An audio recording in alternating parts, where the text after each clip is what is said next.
Video में हम बात करेंगे आईबीपीएस क्लर्क रिक्रूटमेंट 2024 का ऑनलाइन फॉर्म आप कैसे अप्लाई कर सकते हैं। इसके स्टेप बाय स्टेप प्रोसेस के बारे में हम बात करेंगे इस वीडियो में। वैकेंसी से रिलेटेड जानकारी है वो आपको पता होनी चाहिए, जिसमें सबसे पहले है इम्पोर्टेंट डेट्स। तो आप 1 जुलाई 2024 से 21 जुलाई 2024 तक आप इसमें आवेदन कर सकते हैं। एप्लीकेशन फ़ीस भी आप 1/7 से 21/7 तक आप यहां पर जमा करा सकते हैं और इसके बाद आपको प्री एग्ज़ाम और मेन एग्ज़ाम की जो डेट है वो आपको देखने को मिल जाती है। इसके बाद फ्रेंड्स कुछ पर्टिकुलर्स आपको यहां पर दिए गए हैं, जिनके फ्रेंड्स यहां पर आपको पेज नंबर मिल जाएंगे और यहाँ पर आपको अप्लाई का लिंक मिल जाएगा। साथ में फ्रेंड्स यहाँ पर वैकेंसी से रिलेटेड जो भी जानकारी आपको चेक करनी है वो आप jobrasa.com पर जाकर चेकआउट कर सकते हैं। तो सबसे पहले फ्रेंड्स नेशनलिटी की बात कर लेते हैं। तो देखिए ऑल इंडिया कैंडिडेट एलिजिबल हैं। 1 जुलाई 2024 को आपका एज क्राइटेरिया काउंट किया जाएगा। 20 से 28 साल आपका जो एज है वो होना चाहिए। इसके अलावा रिजर्व कैंडिडेट को अपर एज में यहाँ पर छूट मिल जाती है। इसके बाद फ्रेंड जो क्वालिफिकेशन है उसकी बात कर लेते हैं। तो पेज नंबर आपको 14 पर देखिए 21/7/2024 आपको कट ऑफ डेट दी गई है। डिग्री आपके पास किसी भी डिसिप्लिन में है आप इसमें आवेदन कर सकते हैं। साथ में कंप्यूटर लिटरेसी मतलब ऑपरेटिंग करना, वर्किंग करना, कंप्यूटर की नॉलेज होना वो आपको ज़रूरी है। आपके पास कोई सर्टिफिकेट है, डिप्लोमा है या डिग्री आपने कंप्यूटर ऑपरेशन या लैंग्वेज में की है। इसके अलावा फ्रेंड्स यहाँ पर जिस भी स्टेट से आप आवेदन करते हैं वहाँ की फ्रेंड्स जो ऑफिशियल लैंग्वेज है वो आपको लिखना, पढ़ना, बोलना आना चाहिए। और ध्यान रखिएगा जो रिजल्ट है फाइनल रिजल्ट वो 21/7/2024 से पहले अगर आपका जारी हो गया है तो आप इसमें आवेदन यहाँ पर कर सकते हैं। अब बात करते हैं कैसे आप इसमें आवेदन करेंगे। और इस वीडियो को स्टार्ट करने से पहले अगर अभी तक आपने हमारे चैनल को सब्सक्राइब नहीं किया है, सब्सक्राइब करें, शेयर करें, लाइक करें, जिससे आपको आने वाली सारी अपडेट्स मिल सके। तो ये इसका ऑफिशियल पोर्टल है जहाँ से आपको इसमें ऑनलाइन आवेदन करना है। सबसे पहले न्यू रजिस्ट्रेशन टैब पर आप क्लिक करेंगे। इसके बाद आपको यहाँ पर कुछ जानकारी प्रोवाइड करनी है, जिसमें सबसे पहले होगा आपका फर्स्ट नेम। तो फर्स्ट नेम देना फ्रेंड्स यहाँ पर मैंडेटरी है। मैं यहाँ पर जो भी डाटा एंटर कर रहा हूँ ये सिर्फ डेमो या सैंपल के तौर पर है, वो आपको आपके अकॉर्डिंग जानकारी सही से एंटर करनी होगी। मिडिल नेम या लास्ट नेम है तो दीजिए, नहीं तो आप इन्हें ब्लैंक छोड़ सकते हैं। और जब अपने नाम की आप यहाँ पर एंट्री करते हैं तो पूरा नाम आपको यहाँ पर शो करता है। आपका जो मोबाइल नंबर है, आपकी जो मेल आईडी है वो आपको यहाँ पर एंटर करनी है। अब मेल आईडी का फ्रेंड जो सैंपल है, डेमो है, मैं आपको शो कर देता हूँ। जैसे आपकी कोई भी मेल आईडी है उसका फर्स्ट पार्ट और यहाँ से आपको उसका डोमेन सेलेक्ट कर लेना है। इसके बाद जो कन्फर्म मेल आईडी है इसमें आपको आपका जो है मेल आईडी वो विद डोमेन आपको यहाँ पर एंटर करना होगा। ये चीज़ आपको यहाँ पर क्लियर होनी चाहिए। इस तरह से फ्रेंड्स यहाँ पर नीचे एक सिक्योरिटी कोड दिया गया है, ये सिक्योरिटी कोड आपको एंटर करना है और सेव एंड नेक्स्ट कर देना है। इसके बाद फ्रेंड्स आपका देखिए जो रजिस्ट्रेशन प्रोसेस है वो कंप्लीट हो जाता है। और यहाँ पर अब आपको देखिए फ़ोटो अपलोड करनी है। फ़ोटो दो तरह से अपलोड होगी। एक आपको यहाँ पर आपकी जो फ़ोटो है वो आपको अपलोड करना है और यहाँ पर आपको कैप्चर करना होगा। अगर आप फ्रेंड्स यहाँ पर कैप्चर करना चाहते हैं तो आप क्लिक हियर टू स्कैन का ऑप्शन पर क्लिक करेंगे। मोबाइल से इस ऑप्शन को स्कैन करेंगे, आपके सामने जो पोर्टल है वो ओपन हो जाएगा आईबीपीएस का, और उसे भी आप अपना जो फ़ोटो है वो कैप्चर कर सकते हैं। और अगर आपके पास वेब कैम है तो आप कैप्चर फ़ोटो पर क्लिक कर सकते हैं और उसके बाद जो भी आपका वेब कैम है उसको आप यहाँ से अलाउ कर देंगे। और इसके बाद फ्रेंड्स नीचे आपको यहाँ पर आपका जो सिग्नेचर है वो आपको अपलोड यहाँ पर करना होगा।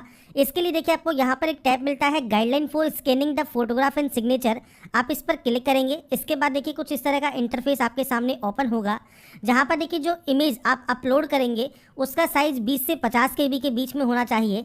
और इसके बाद फ्रेंड्स से फोटोग्राफ जो कैप्चर करेंगे उसके लिए आपको यहाँ पर गाइडलाइन दी गई है।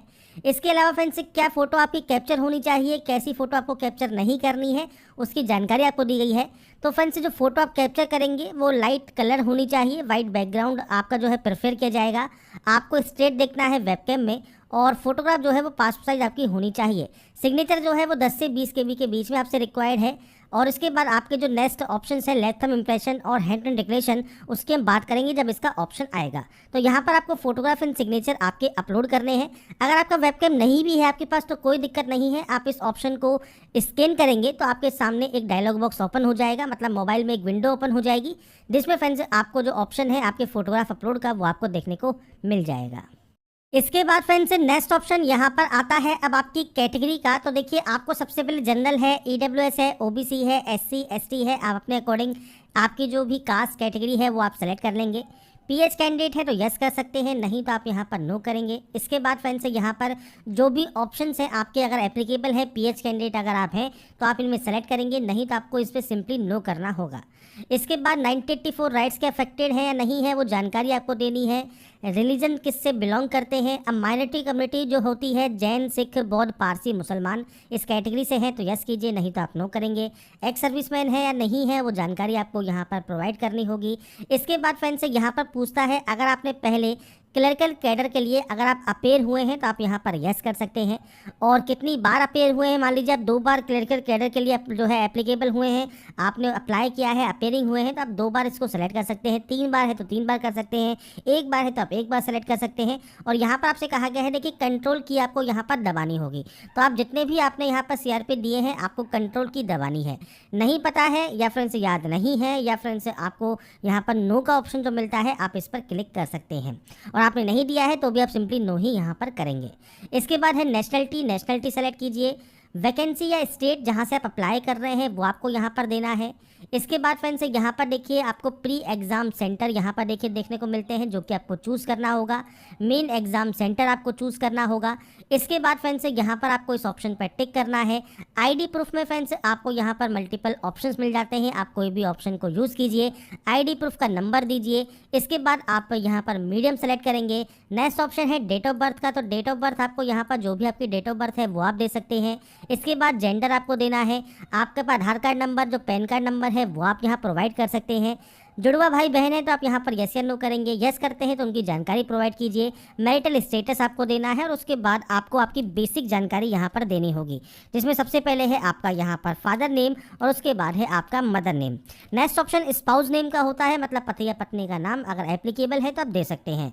इसके बाद है कॉरेस्पॉन्डेंस एड्रेस। कॉरेस्पॉन्डेंस एड्रेस जो होता है वो होता है आपके प्रेजेंट का एड्रेस जहाँ पर आप पत्राचार करना चाहते हैं। इसके बाद अपना स्टेट आप सेलेक्ट कर लीजिए, यहाँ से आप डिस्ट्रिक्ट सेलेक्ट कर दीजिए और उसके बाद अपना पिन कोड आप यहाँ पर एंटर कर सकते हैं। अगर आपका प्रेजेंट और परमानेंट एड्रेस सेम है तो आप सेम पर क्लिक कीजिए, अलग अलग है तो आप अलग अलग एंट्री करेंगे। चॉइस ऑफ जीएसटी आप चूज कर सकते हैं और उसके बाद आपको यहाँ पर वैलिडेट करना होगा। वैलिडेट का फायदा यह है कि कोई भी ऑप्शन अगर आपने ब्लैंक छोड़ा होगा तो वहाँ पर आपको एरर शो करेगा। जैसे आप स्क्रॉल करते हुए ऊपर आएंगे तो यहाँ पर देखिए अगर आपने कोई एरर छोड़ा है तो आपको यहाँ पर वो ऑप्शन शो करेगा कि आपको इस गलती को सही कर लेना है। और इस गलती को सही करने के बाद फ्रेंड्स आप यहाँ से डाटा को वैलिडेट कर लेंगे। वेरीफाइड सक्सेसफुली होने के बाद ही आप यहाँ से सेव एंड नेक्स्ट करेंगे। इसके बाद नेक्स्ट ऑप्शन आता है क्वालिफिकेशन का, जो कि 21/7/2024 को काउंट होगा। डिग्री आपके पास इनमें से कौन सी है वो आपको सेलेक्ट करना है। स्पेशलाइजेशन आपकी कौन सी है वो आप यहाँ पर सेलेक्ट कर सकते हैं। इनमें नहीं है तो आपको अदर का ऑप्शन भी यहाँ पर मिलता है, तो आपके अकॉर्डिंग इनमें से जिसमें भी आपने स्पेशलाइजेशन की हुई है वो आप यहाँ पर सेलेक्ट कर लेंगे। डेट ऑफ पासिंग क्या है, तो डेट, मंथ एंड ईयर ये आपको यहाँ पर प्रोवाइड करना होगा। इसके बाद यहाँ पर आपको आपका परसेंटेज ऑफ मार्क्स देना है और क्लास या ग्रेड आपको यहाँ पर सेलेक्ट करनी है, तो आप क्लास या ग्रेड सेलेक्ट कर लेंगे। पीजी डिग्री है तो पीजी डिग्री सेलेक्ट कर सकते हैं। कोई प्रोफेशनल क्वालिफिकेशन है तो उसकी जानकारी दे सकते हैं। कंप्यूटर सिस्टम की नॉलेज आपको होनी चाहिए। अगर आपके पास कोई सर्टिफिकेट है तो सर्टिफिकेट सेलेक्ट कीजिए। डिप्लोमा है, डिग्री है तो आप सेलेक्ट कर सकते हैं। अगर आपने पढ़ा है हाई स्कूल या कॉलेज या इंस्टीट्यूट में तो कंप्यूटर एज ए सब्जेक्ट अगर आपने पढ़ा हुआ है तो आप इस ऑप्शन को सेलेक्ट कर सकते हैं। और अगर आपके पास फ्रेंड्स यहाँ पर कोई सर्टिफिकेट है, मान लीजिए तो सर्टिफिकेट लैंग्वेज में है तो लैंग्वेज में, अगर आपने बेसिक कोई कोर्स किया हुआ है, कोई आपने फ्रेंड्स कंप्यूटर कैसे चलाते हैं, यूज़ कैसे करते हैं, तो आपको सिंपली कंप्यूटर ऑपरेशन सेलेक्ट कर सकते हैं। इसके बाद अगर आप प्रेजेंटली कोई वर्क करते हैं तो यस कीजिए, नहीं तो आप सिंपली नो करेंगे यहाँ पर। इसके बाद कोई प्री एग्जाम ट्रेनिंग अगर आप लेना चाहते हैं तो यस कर सकते हैं। सेंटर कौन सा चाहिए ट्रेनिंग के लिए, तो आपको यहाँ पर देखिए लिस्ट मिल जाती है, इनमें से ही सेंटर आपको चूज़ करना होता है। इसके अलावा कोई भी क्रिमिनल केस वगैरह है या नहीं है वो जानकारी आपको देनी है। और लैंग्वेज आप कौन कौन सी जानते हैं, लिखना, पढ़ना और बोलना, वो आपको यहाँ पर सेलेक्ट करना होगा। तो आप अपने अकॉर्डिंग जितने भी लैंग्वेज जानते हैं वो आप दे सकते हैं और उसके बाद यहाँ से वैलिडेट कर दीजिए और उसके बाद सेव एंड नेक्स्ट आप यहाँ से कर देंगे। इसके बाद फ्रेंड्स नेक्स्ट ऑप्शन आपका आता है यहाँ पर name of the bank, bank preference का। तो आपके अकॉर्डिंग देखिए जो बैंक की लिस्ट आपको दी गई है इसके अकॉर्डिंग आपको यहाँ पर बैंक की प्रेफरेंस आपको यहाँ पर देनी होगी। तो इसके लिए फ्रेंड्स नोटिफिकेशन पर आप जाएंगे, पेज नंबर 36 पर आपको फ्रेंड्स वैकेंसीज मिल जाएंगी सीआरपी क्लर्क के लिए, जिसमें फ्रेंड्स आपको देखिए यूटी या स्टेट के जो नेम है वो आपको मिलेंगे और बैंक के नाम आपको यहाँ पर देखने को मिलेंगे। उसमें कितनी वैकेंसीज है वो आपको देखने को मिलेगी। एनआर जहाँ पर है मतलब नॉट रिपोर्टिंग, मतलब इन बैंक ने अभी रिपोर्ट नहीं की है यहाँ की वैकेंसीज, तो ये वैकेंसी बाद में ऐड भी हो सकती हैं।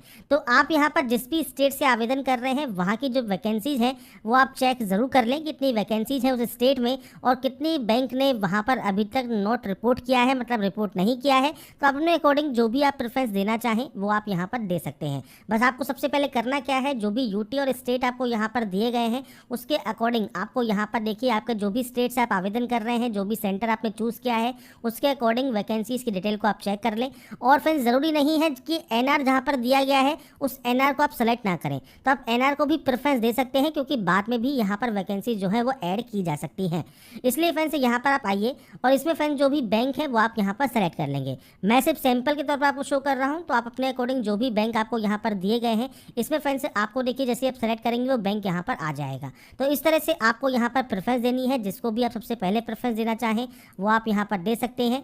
इसके बाद फ्रेंड्स यहाँ पर देखिए जो बैंक है वो जब आप इसको प्रेफरेंस दे देंगे इसके बाद आप यहाँ से इसे वैलिडेट कर लेंगे और वैलिडेट करने के बाद सेव एंड नेक्स्ट कर देंगे।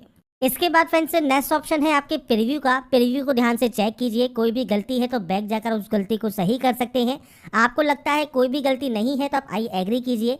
इसके बाद दो ऑप्शन है, अगर आपने जो फॉर्म फिल किया है और आपकी जो आईडी है, आईडी प्रूफ है वो अगर सेम है उसमें नाम, तो आप इस ऑप्शन को सेलेक्ट करें। सेम नहीं है तो आप इस ऑप्शन को सेलेक्ट कर सकते हैं कि आपको एक डॉक्यूमेंट्री प्रूफ एग्जाम सेंटर पर लेके जाना होगा आपके चेंज किए हुए नाम के साथ।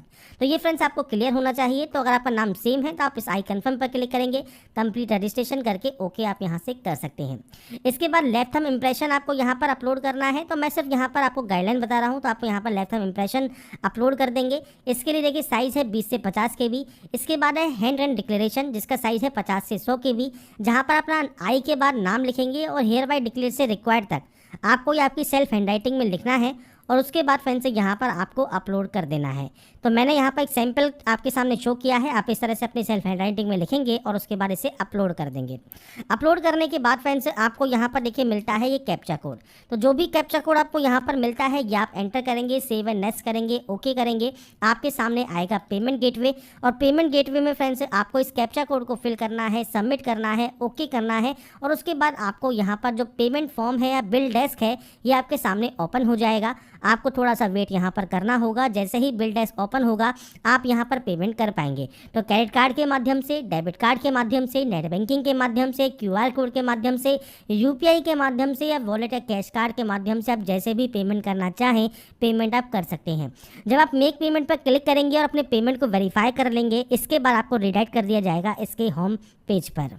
तो यहाँ पर फ्रेंड्स जब आपका होम पेज ओपन हो जाएगा यहाँ पर आपको देखिए एक लॉगिन सेक्शन मिलता है जहाँ से अपने रजिस्ट्रेशन नंबर और जो पासवर्ड आपकी मेल आईडी पर और आपके मोबाइल पर आपको SMS के जरिए मिला होगा वो डालकर फ्रेंड्स आप यहाँ पर लॉगिन कर सकते हैं। तो यहाँ पर फ्रेंड्स लॉगिन करने के बाद आपके सामने यहाँ पर देखिए प्रिंट एप्लीकेशन का एक ऑप्शन आएगा, आप इस ऑप्शन पर क्लिक कर सकते हैं। आपके एप्लीकेशन फॉर्म का जो प्रिंट आउट है वो आप डाउनलोड करके या सेव करके अपने पास रख सकते हैं। तो यहाँ पर फ्रेंड्स मैंने आपको सारी जानकारी प्रोवाइड कर दी है कैसे आप IBPS bank clerk online form 2024 apply कर सकते हैं, स्टेप बाय स्टेप प्रोसेस के बारे में। अगर आपको हमारा ये वीडियो पसंद आया है और आप चाहते हैं ऐसे ही